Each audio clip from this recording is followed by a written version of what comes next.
Ladies and gentlemen, it has been a long off season and we've missed you. I've missed this. Oldhead versus Newcomer is officially back for the 2024 football season. Here's a quick recap for those who are unfamiliar with Oldhead Newcomer. This segment of the show is a sports debate between generations as the Oldhead takes on the Newcomer. It's as straightforward as that. Sit back, relax, and enjoy. Oldhead's favorite, the Kansas City Chiefs, won its second consecutive Super Bowl in the middle of their dynastic run. They reloaded this offseason, adding more weapons for Mahomes on the outside. Oldhead, what team in the NFL has the greatest shot at stopping the first ever three-peat in NFL history? The big question I've got, and I'm not trying to make assumptions, but let's say this thing would go on for another number of years. At what point does newcomer become too old to be considered a newcomer? Do we have to replace him or what? We'll get to that when it gets there. I think we're fine right now. Well, I mean, I know you've already hit puberty, so I'm just trying to determine if there's another change in vocal inflection or look or I don't know. Well, if I start talking like this, then maybe we could change it. Oh, wow. Jello shots are still kicking in here this morning. Let's go. It's the Brownies. Okay, so to your question, was able to waste a little of that time there because it's pretty easy. Still hasn't changed. However, it is a little different from the perspective that never been on the Chiefs bandwagon. I think last year, unfortunately, the NFL took a huge step toward the WWE. The Chiefs were the most penalized team in the country all year long, and then nothing was called. They had the most offensive holding calls all year, and they didn't have any in the Super Bowl. I don't want to go down that rabbit hole because I'll just stick to the skill set. But the Chiefs, 100%, because Burrow was hurt, they had to find the look. So they had the Kelsey Mahomes combo. But now that that's worn thin, they're going to get thrown into the ditch. And the Chiefs won't win another title again for at least 10 years. More importantly, there's a couple things going on here. Their schedule, their first 6 games of the year, I browsed at it the other day briefly, and they're going to be lucky to go 2-4. I mean, if you look at that schedule, they've got a really tough start to the year. So I think that's one thing. Number two, I don't think they'll make the playoffs. I think you've got too many. You got the Chargers, you got the Texans, and then that doesn't include Baltimore and Joe Burrow. And I think that now that the NFL is okay, we had the two guys that are super popular, they've won their share. They will not only will they not three-peat, they won't make the playoffs. And they won't win. Patrick Mahomes will not win one more Super Bowl the rest of his career. Chalk that. Absolutely ridiculous to start this off, with such a crazy take. But, before I get into this, let's just look at what the Chiefs did this offseason. I think the only bad thing that really happened is they lost to Jarius Sneed. But, Trent McDuffie will step up. They got some other guys to step up. On the offensive side, they added two speedy Gonzalez's, Hollywood Brown and Xavier Worthy, just two speedsters. And you looked at last year, the Chiefs wide receiver group, they couldn't do anything in the regular season. But now you add these two guys that can make an impact offensively. I think the Chiefs are better this year than last year. But hold on, after those struggles in the regular season, they had to go through basically all of the best teams in the NFL, the best teams in the AFC and the best team in the NFC. And they beat all of those teams fair and square. And you look at greatness, that's what we're witnessing right now, potential three-peat. You look at a guy like Mahomes that's coming off an off year, even though we won a Super Bowl, I don't think he's satisfied with that. I think this year he's going to have a much better season than he did last year. And I don't see any of these teams being able to stop the Chiefs. I think the Chiefs win 14 or 15 games this year, and they have a super, super dominant season. I think this is going to be a similar season for Patrick Mahomes as that season where Tom Brady went undefeated. So I think the Chiefs are going to be super, super good. They're going to play top tier football. They improved their offense. Expect Kelsey to keep on performing with that Kelsey Mahomes connection. Expect Hollywood Brown to look better than he ever has. And expect this team to not get beaten. I think this team's back in the Super Bowl again. Yeah, Newcomer, I think you bring up a lot of good points there. I think we're getting to a similar spot here with this Kansas City Chiefs team and the New England Patriots with Tom Brady. When you look at both of these dynasties so many times at the beginning of the season, in the middle of the year, people in the media, people would talk about how, oh, well, they're not ready to take that next step. They're not going to win that next Super Bowl. And Patrick Mahomes has proven that you can't bet against the guy.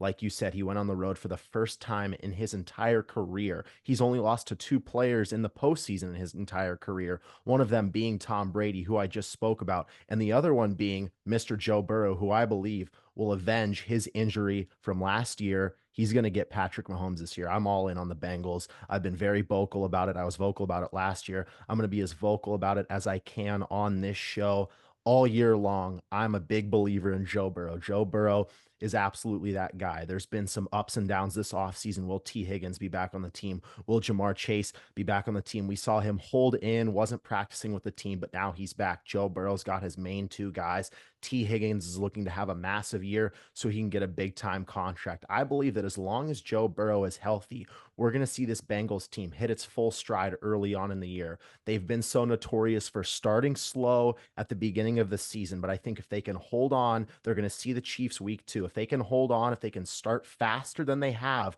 I think we're going to see this team with a very favorable schedule win about 13 to 14 games. And I'm really excited to see what this team can do. I'm not as sold on the defensive side of the ball, but as long as this offense can step up, they lost Joe Mixon, they lost Tyler Boyd, filled in with Jermaine Burton, a guy out of Alabama I'm really excited about. But as long as Joe Burrow can stay healthy, if the offensive line can protect him, I think the Bengals are absolutely the team that can beat the Kansas City Chiefs, and they're more than capable of doing so. We haven't seen Josh Allen be able to do it. We haven't seen Lamar Jackson be able to do it. We've seen no quarterback currently in the NFL be able to do it except for Mr. Joe Burrow, and he's going to get it done this year. I got the Bengals dethroning the Kansas City Chiefs and Joe Burrow winning his first Super Bowl. But gentlemen, this offseason, 6 teams addressed the quarterback position in the first round of the draft. So far, Caleb Williams, Jaden Daniels, Bo Nix have all been announced as week 1 starters as we approach the season. Newcomer, which rookie quarterback do you believe will be the best in this class? I believe there's a clear choice here. I believe there's a quarterback who's going to have the best rookie season, win rookie of the year, and have the best career out of any of these quarterbacks. And it's obvious. It's not a thinker. It's Caleb Williams. There's a reason the Bears got rid of Justin Fields, who on this show I have been a big, big supporter of. And it's because the talent level of Caleb Williams is just absolutely a complete rarity. We have never seen someone enter the NFL with this much potential.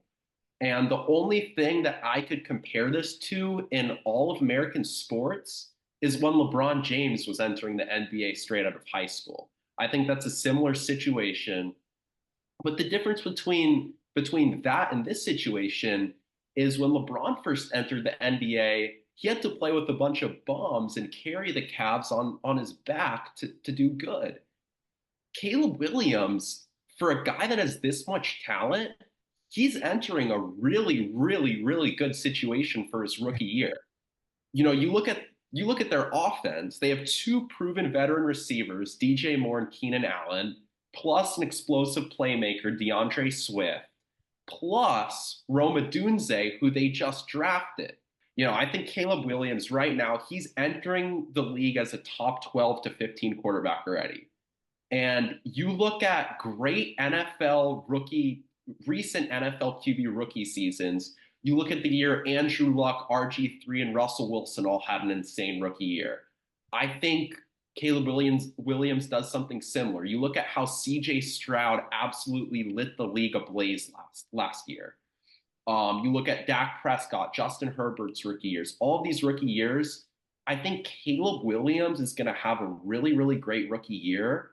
I think he's probably going to make the playoffs every year of his rookie contract, which sounds crazy, but I wouldn't put it past him.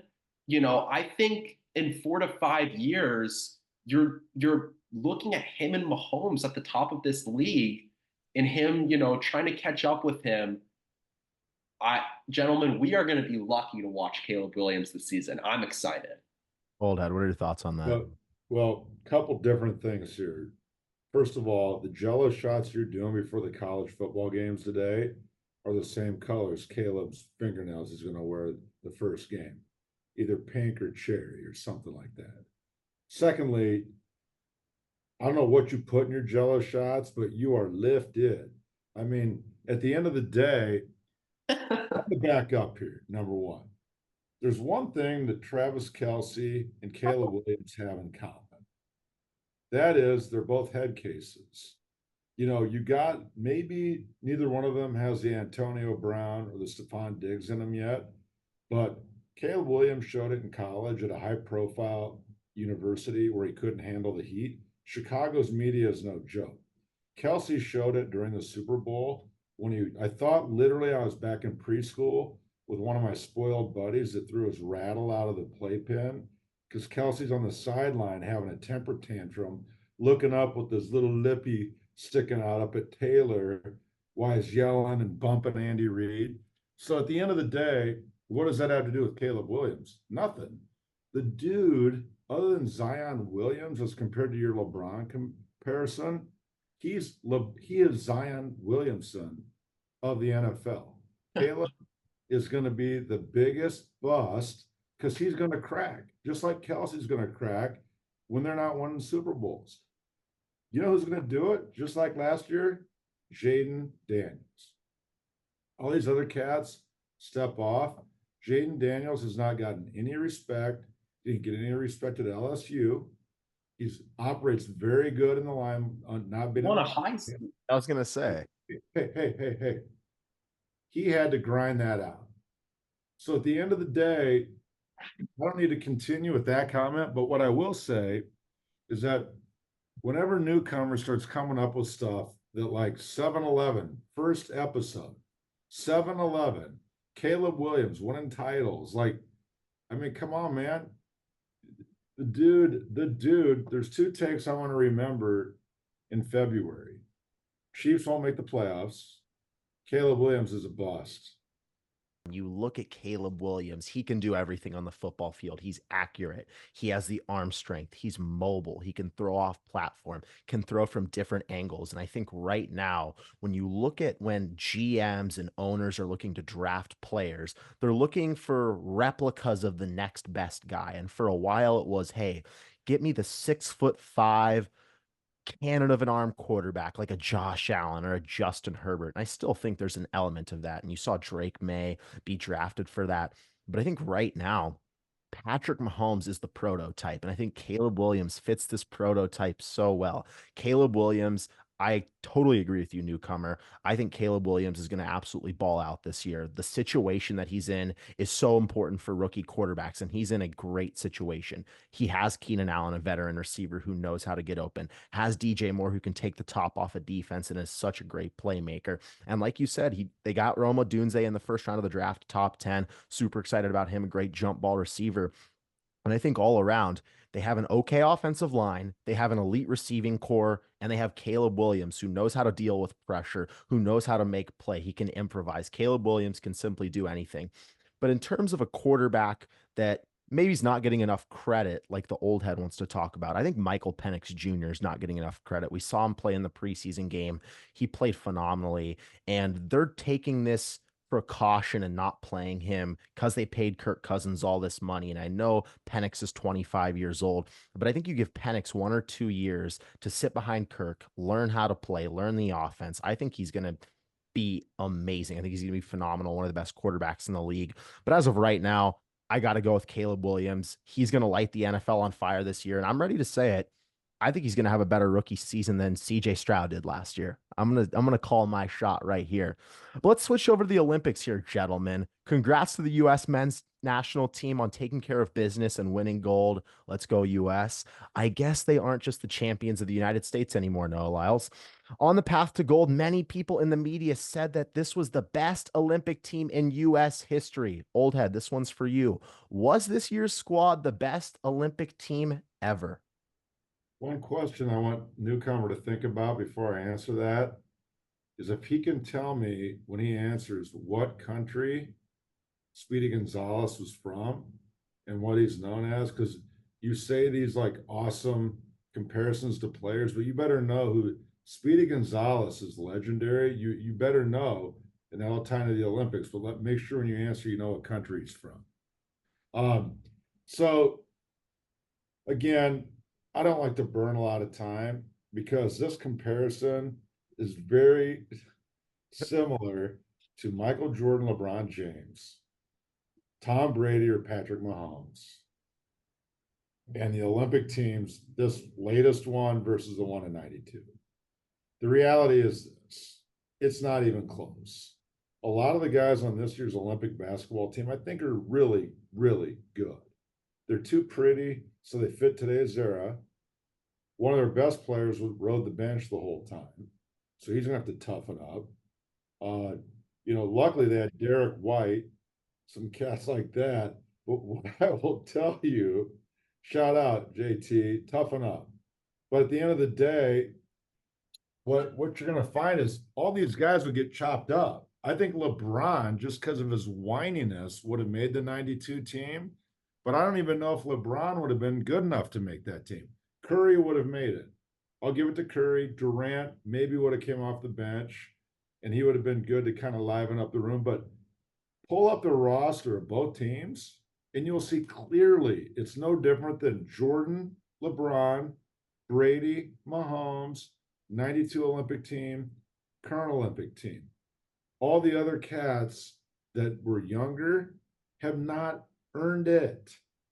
LeBron James is not that great of a player. I don't need to go into all that again. But at the same token, this team was good. They're not great. Would So Derek White have made the team? what? Derek White have made the dream He team? might have earned it because he's an old school type guy. Shout D out White DY, great. baby. Kerr's lucky that he played for him. Because if I was D White, I wouldn't play for Steve Kerr. But nonetheless, Newcomer, what country? Speedy Gonzalez. Isn't it a cartoon? He's the fastest mouse in Mexico. Yeah, I was gonna say Mexico. You know what noise he makes? Andale, Like, andale, oh, arriba, arriba. okay. Summer answer. Well, all right. I'm gonna go with a slightly different answer. I First of all, this is not the best Olympic team in US history, and I don't think it's close. This team had a lot of talent, and it was very, very poorly coached and poorly managed. You look at initially Team USA's decision to leave Jaylen Brown and Kyrie Irving off this team, very, very questionable. Then you look at the decision for Steve Kerr to barely play Tatum at all and not let him get a group going, very, very questionable. And for another time in Steve Kerr's career, he got bailed out by Stephen Curry. Let's face it. Without Stephen Curry's light, crazy shooting, the U.S. could have gotten eliminated in the semifinals and the finals. They were down 19 points to Serbia, and France almost made a run in the fourth quarter and almost beat the U.S. in the finals. So this isn't the best team. And I love the dream team. I really, really do. I'm going to go with my favorite U.S. Olympic men's basketball team of all time, the 2008 Redeem team, where you had a starting lineup of Chris Paul, Kobe Bryant, LeBron James, Carmelo Anthony, and Dwight Howard. And you had Dwayne Wade coming off the bench. You had Did I just hear what I thought you said? Chris Paul, Dwight Howard? the point guard. Was that before or after his braids? Point guard and Superman. Dwight Howard at the time was one of the best players in the NBA, so I don't want to hear it. And you were minus like 15 years old in 1992. You had Dwayne Wade coming off the bench, leading the team in scoring, and the U.S. actually had to beat a Spain team that had Pau Gasol coming off a couple championship rings. That was a legitimate Olympic ring. Give me the 2008 Redeem team as the best U.S. Olympic men's basketball team of all time. Chris Paul, Kobe, Hey, LeBron, hey, Melo, hey, Dwight Howard, Darren Williams, and Dwayne Wade. Okay, hold on here. don't pass out. Don't pass out on all them jealous shots. Your entire point just gets delegitimized when you say, first of all, Chris Paul, Darren Williams, and Dwight Howard. Like, I get those guys aren't scrubs, but you're talking about the best teams of all time. I also got to go with the dream team. And I think when you looked at the team from this year, this team barely beat South Sudan by 1 point, and that tells you everything you need to know. I know it was exhibition play, but I mean, come on now. South Sudan, they don't have one indoor basketball court in the entire country, and the United States almost lost to them. I mean, what's going on here? And then they needed a miracle comeback in the semifinals, like you mentioned, to beat Serbia. It's unbelievable. I'm just going to go ahead and read you guys what the Americans' results were, the point differential in each game in 1992. They played Cuba. They beat them by 79 points. They played Canada, 44 points. Panama, 60 points. Argentina, 41 points. Puerto Rico in the semifinals, 38 points was the smallest point differential the 1992 Olympic Okay, let me ask you one had. question. And then Venezuela, I don't want to hear about 47 points global in the talent. gold How many medal people game. played basketball in Venezuela in 1992? What, Michael, 5 people? Michael Jordan, Larry Bird, Magic Johnson. Three of the best players in NBA history. I don't want to hear it. Charles Michael, Kobe, Barkley, LeBron, Melo, and D Olajuwon. Wade. Chris Paul and Dwight Howard. Hey, Chris next Paul's one of the question. greatest players of all time. What? This question is dumb. Next question. We're done with this one. I mean, it's not we're wasting our life. I mean, there is no All right, comparison. ladies and gentlemen, old head newcomer, it's time to call your shot. Old head nailed his preseason Heisman pick last year with Jaden Daniels. So let's see if you can go 2 for 2, old head. Who do you have winning the Heisman this year? Well, just so newcomer knows, the answer to this question isn't one word because he'll say Jello. So at the end of the day, calling my shot for the Heisman, Nico. Yamaliava. I'll tell you that guy because he's from near where I'm from, Downey and Long Beach. This guy, from what I saw briefly last year and understanding some of that talent, because on the side, I'm kind of one of those underground talent scouts for the high school teams out here in Southern California. I had my eye on this guy since he was like in 8th grade. And I always felt that he was going to be top shelf because he is a gritty competitor. So, yeah, I think Nico's the guy. I think the other thing that gets lost in the shuffle is their coach, Josh Heupel, who was a stud under Bob Stoops at Oklahoma, was a quarterback. That's who really built the quarterback pipeline at Oklahoma. Lincoln Riley did not. Josh Heupel, when he played there, did. Now, Josh Heupel probably needs to lay off the pork chops a little bit if you compare his playing photos to now, but I get it. He's got that fat salary, so he can have that fat dinner. But I think Nico's all about it. All right, old head. Sorry to put you on the spot here. One more time. Can you just try and say his last name? Emilio Newcomer, who you got winning the Heisman? I have a pick that's kind of outside of the box. I don't think a lot of people Not are going to be surprise me. I don't think a lot of people are going to be expecting this. I'm going to say this pretty confidently, actually. I do believe Jackson Dart is going to come home with the Heisman this year. And it's really about what he's coming off of last year. He's coming off an 11-2 season. He's coming off a huge win against Penn State in the Peach Bowl. And the spotlight's on him. You know, we could put it at that. He did an excellent job at taking care of the football last season. He only threw 6 interceptions. And one of the most important factors in deciding who's going to win the Heisman, because it's always a quarterback, is a lot of the times they want a quarterback who shined and who has a really good touchdown to interception ratio. I got Dylan Gabriel, former Oklahoma quarterback, now Oregon quarterback. Newcomer mentioned it. When you look at what the Heisman Trophy has been based off of. It's a quarterback driven award for the most part right now. And I think it's also determined on regular season success. We saw when Michael Penix and Bo Nix played each other last year, it was super dependent on who won that game in terms of the odds shifting. I'm going to go ahead and say Dylan Gabriel because I think the Oregon Ducks are going to go undefeated this season. Dylan Gabriel's mobile. He has two of the best receivers in the country in Tez Johnson. They went and grabbed Evan Stewart, former Texas A&M wide receiver. But when you look at Oregon, they have all the talent on the outside. Dylan Gabriel's going to be able to spray it all over the field. He's mobile. He can do it all. Give me Dylan Gabriel to win the Heisman. Final one here, gentlemen. Newcomer, who do you have winning the national title as the week one kicks off? Um, you know, I'm gonna kind of steal your pick. I was gonna originally say this, but I have Oregon winning the national championship. As much as I love Jackson Dart and Ole Miss, I really do think he's gonna win the Heisman. I think they can be in the playoffs this year because of the new format.